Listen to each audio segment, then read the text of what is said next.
أعوذ بالله من الشيطان الرجيم بسم الله الرحمن الرحيم رب اشرح لي صدري ويسر لي أمري واحلل عقدة من لساني يفقهوا قولي ربنا زدنا علما اللهم فقهنا في الدين آمين يا رب العالمين۔ آغاز کرتے ہیں ہم لوگ رکوع نمبر 15 کا کچھ 16 کا کچھ حصہ رہ گیا تھا وہاں سے، اور دیکھتے ہیں کہ اللہ رب العزت نے ہمارے لیے کیا ارشاد فرمایا۔ ہم دیکھتے ہیں کہ اللہ تعالیٰ نے اس رکوع کے اندر 18 نبیوں کا ذکر کیا۔ 18 نبیوں کا ذکر کر کے اللہ تعالیٰ نے انسانوں کے نام، ان سارے کے سارے انبیاء کرام کا نام بتانے کے بعد اللہ تعالیٰ نے اگلی آیت میں ارشاد فرمایا کہ وَمِنْ آبَائِهِمْ وَذُرِّيَّتِهِمْ وَإِخْوَانِهِمْ۔ اللہ تعالیٰ ارشاد فرماتے ہیں کہ اور ان کی کچھ باپ داداؤں کو اور کچھ اولاد کو اور کچھ بھائیوں کو، اور ہم نے ان کو مقبول بنایا۔ اللہ تعالیٰ فرماتے ہیں کہ ہم نے ان کے باپ داداؤں کو، یعنی کہ کچھ نبیوں کے باپ، جیسے کہ باپ دادا، جیسے کہ حضرت ابراہیم علیہ السلام دادا، ان کے بعد ان کے بیٹے یعقوب علیہ السلام، اس کے بعد آگے جو ان کی اولاد چلتی گئی، اللہ تعالیٰ نے پھر ان کے لیے فرمایا کہ باپ دادا بھی اور پھر ان کی اولادوں کو بھی وَإِخْوَانِهِمْ، اور ان میں سے کچھ تھے جو نبی آپس میں بھائی بھائی تھے، جس طرح سے حضرت موسیٰ علیہ السلام اور ہارون علیہ السلام ہیں۔ تو اللہ تعالیٰ نے ان سب کے لیے فرمایا کہ یہ باپ دادا اور پھر ان کی اولادیں بھی اور ان کے بھائی بھی، ہم نے ان سب کی طرف ہدایت بھیجی، اور ان سب کو راہ مستقیم اور صراط مستقیم ان سب کے سب کو بتا دیا۔ یہ اللہ تعالیٰ فرماتے ہیں کہ ہم نے ان کو مقبول کیا لوگوں کے درمیان، ہم نے ان کو لوگوں کے درمیان میں ان کی پہچان بنائی، اور ہم نے ان کو نیک اور صالح بنایا۔ اور اللہ تعالیٰ فرماتے ہیں کہ اللہ تعالیٰ نے ان کو صراط مستقیم سب کچھ دے دیا اور ان سب کو بتا دیا۔ تو اللہ تعالیٰ پھر اس کے بعد فرماتی ہیں کہ اگر یہ 18 انبیاء کا ذکر کرنے کے بعد اللہ تعالیٰ اگر ان سب کو یہ سب کچھ دے دیتا ہے، تو اگلی آیت میں اللہ تعالیٰ فرماتے ہیں کہ ذالک ھدی اللہ، کہ اللہ کی ہدایت ہی ہے جس کے ذریعے اپنے بندوں میں سے جس کو وہ چاہے اس کی ہدایت کرتا ہے۔ من یشاء من عبادہ، تو اللہ تعالیٰ جس کو چاہتا ہے اپنے بندوں کو وہ ہدایت عطا کرتا ہے، اور اصل ہدایت اللہ ہی کی طرف سے ہے، اور وہی ہدایت دینے پر قادر ہے۔ اب اللہ تعالیٰ اگلے حصے میں اس آیت کے فرماتے ہیں انہی انبیاء کے بارے میں کہ وَلَوْ أَشْرَكُوا لَحَبِطَ عَنْهُمْ مَا كَانُوا يَعْمَلُونَ، کہ اگر یہ ساری ہدایت آ جانے کے بعد، اللہ کی یہ ساری کرامات دیکھ لینے کے بعد بھی ان میں سے کوئی ایک بھی نبی شرک کر لیتا تو اس کے سارے اعمال غارت ہو جاتے، ختم ہو جاتے، ضائع ہو جاتے۔ اگر اللہ رب العزت نے یہ الفاظ نبیوں کے لیے کہے تو آپ میں یہ سوچ لیں کہ ہم میں سے کسی ایک کو بھی شرک کرنے کے معاملے میں قطعاً کسی صورت میں بھی چھٹکارا نہ ملے گا۔ اگر کسی نے بھی کوئی چھوٹی سی بات بھی نبی صلی اللہ علیہ وآلہ وسلم کے ساتھ منسوب کر لی تو اس کو چھٹکارا ہرگز نہ ملے گا، تو اس کے سارے اعمال ضائع ہو جائیں گے۔ نہ وہ اللہ کی طرف کچھ بات منسوب کر سکتا ہے، نہ نبی کی طرف کچھ منسوب کر سکتا ہے۔ اللہ رب العزت اگلی آیت میں ارشاد فرماتے ہیں کہ اولئک الذین آتیناہم الکتاب والحکم والنبوہ۔ اللہ تعالیٰ ارشاد فرماتے ہیں کہ یہ لوگ ایسے تھے کہ ہم نے ان لوگوں کو کتاب اور حکمت اور نبوت عطا کی۔ نبیوں کی ہی بات کی جا رہی ہے، اس پوری رکوع کے اندر نبیوں کا ذکر کیا جا رہا ہے کہ اللہ رب العزت نے نبیوں کو کیا کیا کچھ عطا کیا، اور اللہ تعالیٰ نے ان سب کو کیسے پے در پے بھیجا، اور کس کے ساتھ اللہ تعالیٰ نے کس کا کیا تعلق بنایا۔ اللہ تعالیٰ ارشاد فرماتے ہیں فَإِن يَكْفُرْ بِهَا هَؤُلَاءِ، اللہ تعالیٰ فرماتے ہیں کہ اگر یہ لوگ نبوت کا انکار کرتے ہیں، اگر یہ لوگ نبوت کا انکار کریں، اللہ تعالیٰ ارشاد فرماتے ہیں کہ فَقَدْ وَكَّلْنَا بِهَا قَوْمًا لَيْسُوا بِهَا بِكَافِرِينَ، تو ہم نے اس کے لیے ایسے بہت سے لوگ مقرر کر دیے ہیں جو اس کے منکر نہیں ہیں۔ یعنی کہ اگر کوئی اللہ کی آیتوں کا کو انکار کرنے والا ہے، کوئی قوم اللہ کی آیتوں کا انکاری کرنے والی ہے، پھر اللہ تعالیٰ نے ایسے بھی بہت سے لوگ مقرر کر دیے ہیں جو اللہ کی آیتوں کو دل و جان سے مانتے ہیں اور اس پر ایمان لاتے ہیں اور اس پر عمل کرتے ہیں۔ تو اللہ تعالیٰ ارشاد فرماتے ہیں کہ پھر ہم نے اس کے لیے ایسے بہت سے لوگ مقرر کر دیے ہیں جو اس کے منکر نہیں ہے، لیسو بہا بکافرین، وہ اس کو اپنے آپ سے دور نہیں کرتے، اللہ کے کلام کو، اس کا انکار نہیں کرتے بلکہ اس کو مان لیتے ہیں۔ اس لیے اللہ تعالیٰ کی آیتوں کا انکار کرنے سے یا اس کو ماننے سے اللہ کی ذات کو اس وقت فرق نہیں پڑتا۔ اللہ چاہتا ہے تو ایک قوم کو ہٹا کر کوئی دوسری قوم لے آتا ہے۔ فرق پڑتا ہے تو آپ کو اور مجھے پڑتا ہے کہ ہمیں اپنے اعمال کو درست کرنا ہے۔ اگلی آیت میں اللہ رب العزت ارشاد فرماتے ہیں اولئک الذین ھدی اللہ، اولئک الذین ھدی اللہ، یہی لوگ ایسے تھے جن کو اللہ تعالیٰ نے ہدایت کی، اللہ تعالیٰ نے ان لوگوں کو ہدایت کی۔ پھر اللہ تعالیٰ ان کو انبیاء کی بات کر رہے ہیں فَبِهُدَاهُمُ اقْتَدِهْ، اللہ تعالیٰ کیا ارشاد فرماتے ہیں کہ یہ ہدایت اللہ تعالیٰ نے ان کو عطا کی۔ پھر اللہ تعالیٰ اب آگے فرماتے ہیں نبی کریم صلی اللہ علیہ وسلم کو کہ اب آپ کیا کیجئے کہ قُلْ لَا أَسْأَلُكُمْ عَلَيْهِ أَجْرًا، آپ ان کو ہدایت کی باتیں ان کافروں کو یا ان سب کو بتاتے ہیں تو یہ آپ پر تانے اس لیے کستے ہیں، وہ یہ سمجھتے ہیں کہ آپ کو اس کے لیے کوئی پیسے یا کوئی معاوضہ چاہیے، کیونکہ اس وقت کفار مکہ کیا کیا کرتے تھے کہ وہاں پر راہب ہوا کرتے تھے وہاں پر اس وقت، اور راہب کیا کیا کرتے تھے کہ وہ جب اگر کسی کو کچھ باتیں بتایا کرتے تھے، علم نجوم کی بھی باتیں کچھ لوگ وہاں پر ان کو بتایا کرتے تھے، تو اس کے لیے وہ ان سے پیسے وصول کیا کرتے تھے، ان سے کوئی اجر کوئی اجرت لیا کرتے تھے۔ تو نبی کریم صلی اللہ علیہ وسلم کو اللہ تعالیٰ فرماتے ہیں، کہتے ہیں کہ آپ ان سے پوچھئے کہ کیا میں تم سے ان ساری کی ساری حکمت کی باتیں سکھانے میں، دانائی کی باتیں سکھانے میں، علم دینے میں یا کوئی اجر مانگتا ہوں، کوئی معاوضہ مانگتا ہوں تم سے؟ ان ہوا الا ذکر للعالمین، یہ فرمایا گیا کہ یہ صرف تمام جہان والوں کے لیے ایک نصیحت ہے، یہ قرآن صرف ایک نصیحت ہے، ذکر للعالمین، یہ تمام جہان والوں کے لیے ایک نصیحت ہے یہ قرآن، اس کے علاوہ میں تمہیں اور کچھ نہیں تم سے مانگتا کہ سوائے اس کی نصیحت کو سنو اور اس پر عمل کرو۔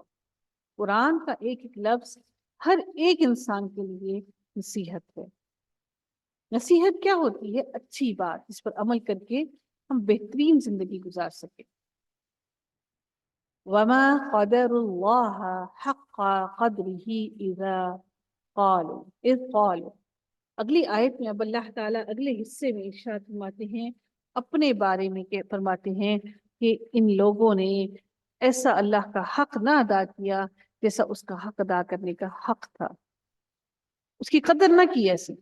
وما قدر اللہ، انہوں نے قدر نہ کی اپنے رب کی ایسی جیسے حق تھا اس کی قدر کرنے کا۔ اذ قالوا ما انزل اللہ علی بشر من شیء، اللہ تعالیٰ ارشاد فرماتے ہیں کہتے ہیں کہ کیوں کہہ دیا کہ اللہ نے کسی بشر پر کوئی چیز نازل نہیں کی۔ کیا کہتے تھے وہ لوگ؟ ما انزل اللہ علی بشر من شیء، کہ اللہ تعالیٰ نے کسی بندے پر یہ کوئی چیز ایسی نازل نہیں کی۔ اب اس کے بارے میں، اس آیت کے بارے میں تین رائے لکھی جاتی ہیں۔ کچھ کہتے ہیں کہ یہ آیت مدینہ میں یہودیوں کے بارے میں نازل ہوئی، کچھ کہتے ہیں کہ یہ مکہ میں اہل مکہ والوں کے لیے نازل ہوئی، اور اگر اس کو اہل مکہ کے بارے میں نازل کی گئی تو اگر یہودیوں کے بارے میں نازل کی گئی تو پھر اگر حضرت موسیٰ علیہ السلام کی بات کی جا رہی ہے تو پھر یہاں پر ان کی کتاب کی بات کی جا رہی ہے کہ اگر وہ اپنی کتاب کو، موسیٰ علیہ السلام کی کتاب کو نور اور ہدایت سمجھتے ہیں تو یہ کتاب، یہ قرآن بھی اللہ تعالیٰ ہی کی طرف سے نازل کیا گیا ہے۔ تو اب جو انہوں نے سوال کیا، ان کافروں نے، ان یہودیوں نے جو نبی اکرم صلی اللہ علیہ وسلم سے یہ سوال کیا کہ یہ جو قرآن، یہ جو کتاب ہے، یہ ایک بندے کی طرف، آپ کی طرف کیسے نازل ہو گیا؟ یہ تو نازل نہیں ہو سکتا۔ اللہ تعالیٰ ان کو آگے سے اسی بات کا جواب دیتے ہوئے فرماتے ہیں کہ اے نبی آپ ان سے کہہ دیجئے قل من انزل الکتاب الذی جاء، کہ فرما دیجئے آپ ان سے، یہ کہہ دیجئے کہ وہ کتاب کس نے نازل کی، وہ کتاب من انزلہ، وہ کتاب کس نے نازل کی ہے جس کو موسیٰ علیہ السلام لے کر آئے تھے۔ جاء بہ موسیٰ، جس کو موسیٰ علیہ السلام لے کر آئے تھے، وہ نور بھی تھا اور وہ ہدایت بھی تھی للناس، لوگوں کے لیے۔ وہ کتاب جو حضرت موسیٰ علیہ السلام لے کر آئے وہ نور بھی اور ہدایت بھی۔ اس کو تو تم نور اور ہدایت مان لیا تم، تو اس قرآن کو تم نے نور اور ہدایت ماننے سے تم نے انکار کر دیا۔ نور کیوں کہا گیا؟ کیونکہ وہ ہدایت تھی اور ہدایت نور ہے۔ للناس تجعلونها قراطیس تبدونها، تم نے کیا کیا، اللہ کی جب یہ کتاب آئی تو تم نے اس کو ورق کر کے الگ الگ کر دیا، اس لیے ورق کر کے اس کو چھپا کر لیا تاکہ تم اپنی باتوں کو جس پر تمہارا دل راضی نہیں ان کو چھپا لو، اور وہ باتیں جس میں تمہارا مفاد چھپا ہوا ہے ان کو تم ظاہر کرو، لیکن در حقیقت تم زیادہ باتوں کو چھپاتے ہو اور کم ہی باتوں کو تم نے لوگوں کے سامنے کھولا۔ جس طرح سے یہودیوں نے کیا کیا کہ رجم کی جو سزا تھی وہ ان کے دین میں بھی موجود تھی، ان کی کتابیں میں موجود تھی، تورات میں یہ حکم تھا، لیکن انہوں نے یہ باتیں چھپا دی۔ اس کے بعد انہوں نے نبی اکرم صلی اللہ علیہ وآلہ وسلم کی جو نشانیاں، واضح نشانیاں اللہ تعالیٰ نے ان کی کتاب میں لکھی تھی، وہ ساری کی ساری نشانیاں انہوں نے چھپا دی، وہ نہیں اپنے لوگوں کو بتاتے تھے۔ تو اللہ تعالیٰ فرماتے ہیں کہ تم نے اس کو ورق اگر ایک کتاب کمپائل کی بھی ہوتی ہے، بائنڈنگ کی بھی ہوتی ہے، تو اس کو چھپانا مشکل ہوتا ہے۔ انہوں نے اس کتاب کو ورق کر دیا اور ورق کر کے اس کی کچھ احکامات کو ظاہر کیا لوگوں کے سامنے اور زیادہ تر احکامات کو چھپا لیا۔ اللہ تعالیٰ آگے ارشاد فرماتے ہیں وَعُلِّمْتُم مَّا لَمْ تَعْلَمُوا أَنتُمْ وَلَا آبَاؤُكُمْ۔ اللہ تعالیٰ ارشاد فرماتے ہیں کہ اور لوگوں کے لیے وہ ہدایت ہے، اور جس کو تم نے ان متفرق اوراق میں رکھ چھوڑا ہے، یعنی کہ متفرق چھپے ہوئے ایسے کہ انہوں نے مکس کر دیا ان کو، جن کو ظاہر کرتے ہو اور بہت سی باتوں کو تم چھپاتے ہو، اور تم کو بہت سی ایسی باتیں بتائی گئی ہیں جن کو تم نہ جانتے تھے۔ اللہ تعالیٰ نے وَعُلِّمْتُم مَّا لَمْ تَعْلَمُوا، اللہ تعالیٰ نے بہت سی ایسی باتیں بتائیں، اللہ تعالیٰ نے اپنی کتابوں کے اندر ایسی بہت سی باتوں کو کھولا جن کو وہ بھی نہیں جانتے تھے اور نہ ہی ان کے آباء و اجداد جانتے تھے۔ انتم، نہ تم جانتے تھے، ولا آباؤکم، اور نہ ہی تمہارے آباء و اجداد جانتے تھے ان باتوں کو۔ حتیٰ کہ اللہ تعالیٰ نے نبی اکرم صلی اللہ علیہ وآلہ وسلم کے اوپر بھی بہت ساری ایسی باتیں کھولی جو نبی اکرم صلی اللہ علیہ وآلہ وسلم کو معلوم نہ تھی۔ وہ ساری کی ساری قرآن کے اندر یہ ساری کی ساری قوموں کا ذکر کرنے کا مقصد کیا تھا؟ تاکہ اللہ تعالیٰ ان کو پچھلی تمام کی تمام قوموں کو بتا دے، ہم لوگوں کو بتا دے کہ جن لوگوں نے اللہ کی بات کو نہیں مانا، اللہ تعالیٰ نے ان کو کیا سزائیں دی۔ اگلے حصے میں اللہ تعالیٰ ارشاد فرماتے ہیں قل اللہ، کہہ دیجئے کہ اللہ تعالیٰ ہی ہے جس نے یہ نازل کیا۔ یہ قرآن بھی اللہ تعالیٰ نے نازل کیا ہے، یہ قرآن اللہ ہی کی طرف سے آیا ہے، وہی ویسے ہی جیسے موسیٰ علیہ السلام کو اللہ تعالیٰ نے تورات بھیجی، ان کی طرف تورات بھیجی۔ ثم ذرهم فی خوضهم یلعبون، اللہ تعالیٰ ارشاد فرماتے ہیں کہ پھر ان کو ان کے خرافات میں، ان کے اعمال میں، ان کی گھڑی ہوئی چیزوں میں، ان کے کھیل تماشوں میں ان کو کھیلتے رہنے دو۔ اگر وہ پھر بھی نہیں ایمان لے آتے تو پھر ان کو انہی کے اعمال میں، انہی کی کہانیوں کے اندر، انہی کے معاملات کے اندر ان کو کھیلتے رہنے دو کہ وہ دنیا کے معاملات میں ایسے ہی مگن اور ایسے ہی کھیلتے اور ہنسی مذاق اڑاتے اور ٹھٹھا اڑاتے ہوئے مصروف رہیں۔ یاد رکھیے گا، ہم بھی اگر انہی لوگوں کی طرح زندگی گزارتے ہیں، اگر انہی لوگوں کی طرح ہم بھی اگر زندگی میں کھیل کود کرتے ہیں، ہنسی مذاق میں مبتلا رہتے ہیں اور غور کم کرتے ہیں، فکر کم کرتے ہیں، تو ہم بھی انہی بھٹکے ہوئے لوگوں کی طرح ہیں۔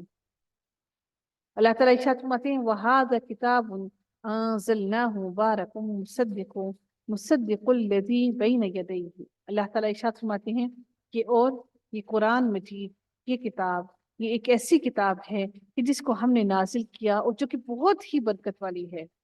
ایک تو برکت والی بھی ہے اور اس کے بعد مبارک ہے، برکت والی ہے، اور یہ تصدیق کرنے والی ہے جو اس سے پہلے جتنی بھی کتابیں گزر گئی ان سب کی تصدیق کرتی ہے کہ ہاں یہ کتابیں آئیں اور ان کے اندر یہ موجود تھا۔ وَلِتُنذِرَ أُمَّ الْقُرَىٰ، اس لیے تاکہ آپ مکہ والوں کو، وَمَنْ حَوْلَهَا، اور ان کے ارد گرد جتنے بھی لوگ ہیں ان سب کو ڈرا سکیں۔ کس بات سے ڈرا سکیں؟ اللہ تعالیٰ کے غضب اور اللہ تعالیٰ کے غصے سے ڈرا سکیں۔ ام القریٰ، بستی والوں، بستی والے کون تھے؟ مکہ والے، مکہ والوں کو ڈرا سکیں اور ان کے ارد گرد بھی جتنے لوگ رہتے ہیں ان سب کو ڈرا سکیں۔ اور اللہ تعالیٰ ان کے علاوہ، اگر اللہ تعالیٰ ارشاد آگے فرماتے ہیں کہ ان کے علاوہ کن کو اور بھی ڈرانا ضروری ہے، والذین یؤمنون بالآخرۃ یؤمنون بہ وہم علی صلاتہم یحافظون، نہ صرف ان لوگوں کو بھی بلکہ ان لوگوں کو بھی جو آخرت پر کا یقین رکھتے ہیں اور اس پر ایمان بھی لاتے ہیں، یؤمنون یقین رکھتے ہیں اور اس پر ایمان بھی لاتے ہیں، اور وہ اپنی نمازوں کی حفاظت بھی کرتے ہیں، وَهُمْ عَلَىٰ صَلَاتِهِمْ يُحَافِظُونَ۔ نماز کی حفاظت کرنا اللہ نے ایسا ہی ہم پر فرض کر دیا جیسے آپ اور میں اپنے بچوں کی حفاظت کرتے ہیں، ہر تکلیف سے، بیماری سے، ہر پریشانی سے حفاظت کرتے ہیں، ان کو بچانے کی کوشش کرتے ہیں۔ جس دن ہم میں یہ حفاظت کی رسپانسبلٹی آ گئی، ہم اپنی نمازوں کو وقت پر قائم کرنا سیکھ لیں گے، لیکن جب تک ہمیں اپنی نمازوں کی حفاظت کرنی نہیں آئی ہم کچھ نہیں سیکھ سکتے۔ اللہ تعالی ہم سب کو اپنی نمازوں کی حفاظت کرنے والا بنائے، اور ہمیں بہترین اوقات میں، قبولیت کے اوقات میں، اپنے ان اوقات میں جو سب سے اچھے لمحات ہوں نماز ادا کرنے کے، افضل اوقات میں نماز ادا کرنے والا بنائے۔ ہم دوڑتے دوڑتے جائیں نماز کی طرف، ہم اس شوق اور خوشی سے جائیں کہ ہم اپنے رب سے ملاقات کے لیے کھڑے ہونے والے ہیں۔ اللہ تعالیٰ ہمارے دلوں میں وہ تقوی، وہ محبت اور وہ خشوع اور خضوع پیدا کریں۔ ایسا نہ ہو کہ روز قیامت ہمارے منہ پر ہماری ساری نمازیں واپس مار دی جائیں۔ اللہ تعالیٰ کی آیت میں ارشاد فرماتے ہیں وَمَنْ أَظْلَمُ مِمَّنِ افْتَرَىٰ، اس سے بڑا ظالم کون ہو سکتا ہے جو اللہ تعالیٰ پر جھوٹ کھڑے، اللہ تعالیٰ پر کیا جھوٹ کھڑے، او قال اوحی الیہ، کہ کیا جھوٹ کھڑے ہوئے، کیا وہ کہے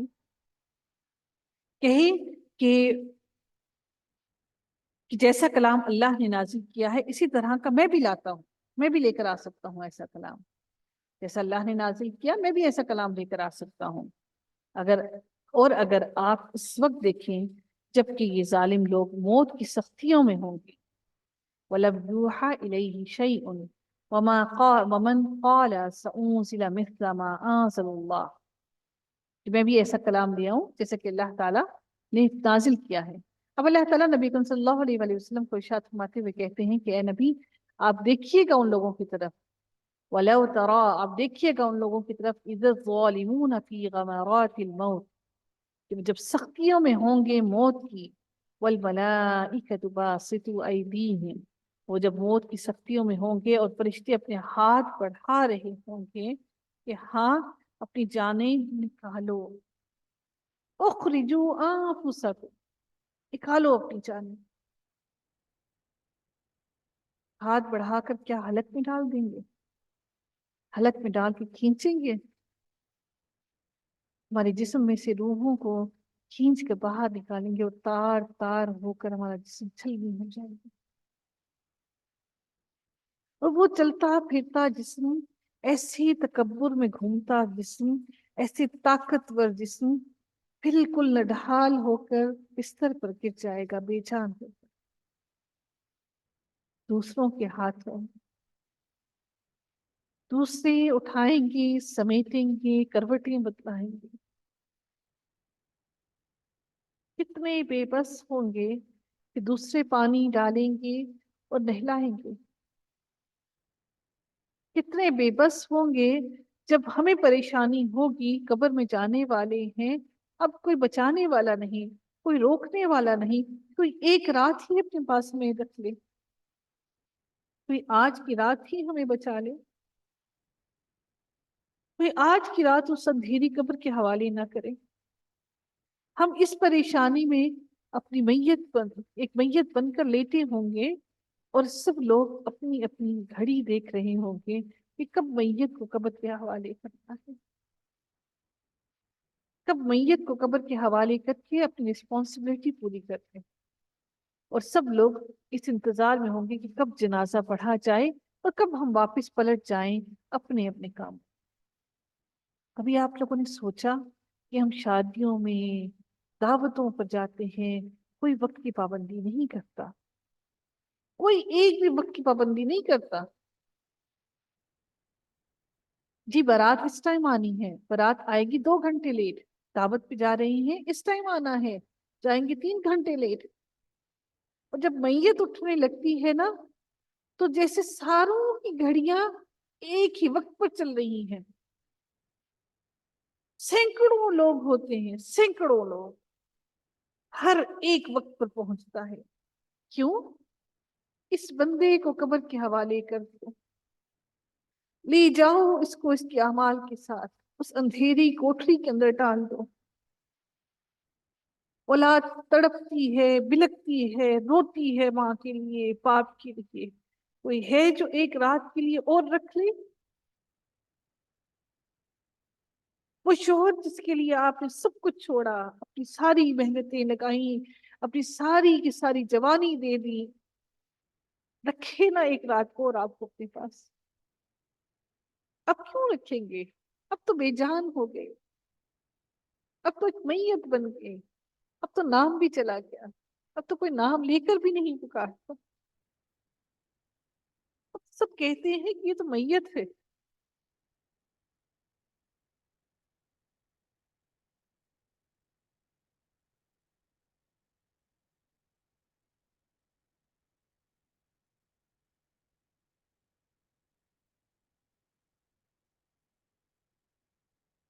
جب ان کی جسم میں سے روح نکلے گی اور روح نکلنے کے بعد عالم برزخ میں چلی جائے گی، دو مقامات ہوں گے، ایک اچھی روح ہوگی، ایک بری روح ہوگی، صدیقین اور علیین. اب روحوں کا عذاب کا وقت شروع ہو گیا. انسان کی روح کا تعلق اس کے جسم سے نہیں ٹوٹتا، چاہے وہ وہی نطفہ ہی کیوں نہ باقی رہے جس نطفے سے وہ پیدا ہوا. وہ ایک نطفہ باقی رہے گا انسان کا، باقی سب کا سب کچھ فنا ہو جائے گا. جس نطفے سے انسان کی تخلیق ہوئی، جو بیک بون میں ہوتا ہے، وہ باقی رہے گا. جیسے ایک درخت کا ایک بیج باقی رہتا ہے نا، پھر وہ آگے اس کو وہی درخت بنتا ہے. تو انسان کا وہ ایک نطفے کا وہ جو حصہ جس سے اللہ تعالیٰ نے اس کی تخلیق کی تھی وہ باقی رہے گا. اللہ تعالیٰ اسی سے دوبارہ تخلیق کریں گے ہماری. اللہ تعالیٰ پھر نبی کریم صلی اللہ علیہ وسلم کو فرمایا، یہ جو آج اکڑتے پھرتے ہیں، آج جو انکاری کرنے والے ہیں، دیکھیے گا اس روز جس روز ان کی روح قبض کرنے کے لیے، ان کے جسم سے روح نکالنے کے لیے فرشتے ہاتھ بڑھائیں گے اور ان کے جسم سے روحوں کو نکال لیں گے اور پھر ان سے کہیں گے اخرجوا انفسکم. ان کے جسم میں سے ان کی موت کی سختیوں کی وجہ سے ان کے جسم سے ان کی جانیں نکالیں گے اور ان سے کہیں گے اپنی جانیں نکالو. بڑا مشکل وقت ہوتا ہے جب روح آ کر اٹک جاتی ہے حلق میں، وہاں سے نہیں نکلتی، جسم چھوڑتا نہیں اور روح رکتی نہیں. جسم کہتا ہے رک جاؤ تھوڑی دیر اور روح کہتی ہے مجھے جانا ہے. اور آخر یہ لڑائی یہ روح جیت جاتی ہے روح، اور موت لے کر بھاگ جاتی ہے اس کو. ہم سمجھتے ہیں کہ ہم نے اپنی موت کا ذکر کیا اور سوچا ہم ڈپریشن میں چلے جائیں. ڈپریشن تو یہ دنیا ہے جو ایک خواب ہے، جو ایک فینٹیسی زندگی ہے، پانی کے بلبلے کی طرح جو یکدم ختم ہو جائے گی اور پھر رہے گا کیا؟ کچھ بھی نہیں. بلبلا کتنا خوبصورت لگتا ہے ہوا میں اڑتا ہوا، ٹرانسپیرنٹ، اور پھر وہ جب ختم ہوتا ہے تو کچھ بھی باقی نہیں رہتا. اليوم تجزون عذاب الهون بما كنتم تقولون على الله. اللہ تعالیٰ ارشاد فرماتے ہیں کہ آج تم کو ذلت کی سزا دی جائے گی. عذاب الہون، ذلت کی سزا دی جائے گی اس وجہ سے کہ تم اللہ تعالیٰ کی ذمہ جھوٹی باتیں لگاتے تھے، غیر الحق، وکنتم عن آیاتہ تستکبرون، اور تم اللہ تعالیٰ کی آیات سے تکبر کرتے تھے. ہم سب سے آسان کام اپنے رب کو ناراض کرنا سمجھتے ہیں. ہم سمجھتے ہیں کہ اللہ ہے نا، کوئی بات نہیں، غفور ہے، رحیم ہے، معاف کر دے گا. کبھی سوچا اگر اس نے معاف نہ کیا تو پھر کیا کریں گے؟ اتنے پکے اتنے پکے میں ہمارے وہ کیسے ہیں کہ اللہ ہمیں معاف کر دے گا، کوئی بات نہیں، کرتے جائیں، گناہوں سے توبہ کر ہی لیں گے. اگر اس نے توبہ کا وقت ہی نہ دیا تو پھر کیا کریں گے؟ وَلَقَدْ جِئْتُمُونَا فُرَادَى كَمَا خَلَقْنَاكُمْ أَوَّلَ مَرَّةٍ وَتَرَكْتُمْ مَا خَوَّلْنَاكُمْ وَرَاءَ ظُهُورِكُمْ اور تم ہمارے پاس تنہا تنہا آ گئی، اکیلے اکیلے. کوئی قبر میں دو اکٹھے اکٹھے نہیں جائے گا، اکیلے اکیلے فرادا، اکیلے اکیلے آ گئے. کما خلقناکم، بالکل ایسے ہی جیسے ہم نے تمہیں پہلی مرتبہ پیدا کیا تھا، اکیلے اکیلے. وَتَرَكْتُمْ مَا خَوَّلْنَاكُمْ وَرَاءَ ظُهُورِكُمْ، اور جو کچھ ہم نے تم کو دیا تھا اس کو تم اپنے پیچھے ہی چھوڑ آئے ہو، وہ سب کچھ اپنے پیچھے ہی چھوڑ آئے. اللہ نے جو جو کچھ دیا وہ سب کچھ پیچھے ہی چھوڑ آئے ہو. وَمَا نَرَى مَعَكُمْ شُفَعَاءَكُمُ الَّذِينَ زَعَمْتُمْ، اللہ تعالیٰ ارشاد فرماتے ہیں کہ اور ہم تو تمہارے ہمراہ تمہارے ان شفاعت کرنے والوں کو نہیں دیکھتے، فیکم شرکاء، جن کو تم اللہ کے ساتھ دنیا میں شریک ٹھہرا رہے تھے، آج اپنے ساتھ ان شرکاء کو لے کر آتے نا. آج اکیلے کیسے آئے؟ وہ تمہیں اللہ سے بچا لیتے. لَقَدْ تَقَطَّعَ بَيْنَكُمْ وَضَلَّ عَنْكُمْ مَا كُنْتُمْ تَزْعُمُونَ، اور وہ سارے کے ساری سفارشی جو تم نے بنا رکھے تھے، جو تمہیں لگتا تھا کہ یہ تمہاری شفاعت کرنے والے ہیں، تم ان کو اپنے ساتھ نہیں دیکھو گے. جن کا تم دعویٰ کرتے تھے اللہ کے ساتھ شریک ٹھہراتے تھے، وہ تمہارے معاملے میں شریک ہیں. واقعی تمہارے آپس میں تو قطع تعلق ہو گیا. اللہ تعالیٰ نے تمہیں تمہاری شریکوں سے دور کر دیا، تمہارا تعلق ان سے کاٹ دیا، اور وہ تمہارا دعویٰ سب تم سے یا گزرا ہوا، یعنی کہ تم سے بھٹک گیا، تم سے چھوٹ گیا وہ سارا کا سارا دعویٰ جو تم اس بارے میں کرتے تھے، اور جو تم اللہ کے ساتھ شریک کرتے تھے وہ سب تم سے دور ہو گئے. شرک محبت میں بھی ہے، شرک اللہ کی صفات میں بھی ہے. اللہ کے ساتھ کسی بھی معاملے میں شرک مت کی. اللہ تعالی ہم سب سے درگزر فرمائے، اللہ تعالی ہم سب کو معاف کر دے، اللہ تعالی موت کی سختیاں ہم سے دور کر دے، اللہ تعالی ہم سب کے لیے نزا کے وقت کو آسان کر دے. ہم جب اس کی طرف پلٹ کر جائیں، یا رب کائنات ایسی حالت میں ہمیں تو اٹھانا کہ تو ہم سے راضی ہو جانا، ہمارے اعمال کو محفوظ کر لینا آخرت کے لیے.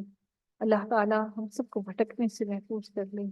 ایک دفعہ جس رستے پر آ گئے ہیں اسی رستے پر چلانا یا رب العالمین. ہماری کوتاہیوں غلطیوں کو معاف کر دینا، آمین یا رب العالمین. ایمان پر زندگی عطا کرے اور ایمان پر ہی ہم سب کو خاتمہ نصیب کرے. آخر الدعوانا عن الحمد للہ رب العالمین. صلی اللہ تعالی علی خیرہ خلقہ اجمعین برحمتک یا ارحم الراحمین.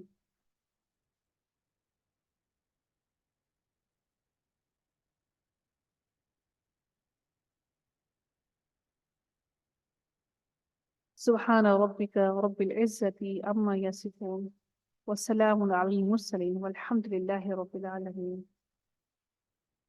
سبحانك اللهم وبحمدك نشهد أن لا إله إلا أنت نستغفرك ونتوب إليك. السلام عليكم ورحمة الله وبركاته.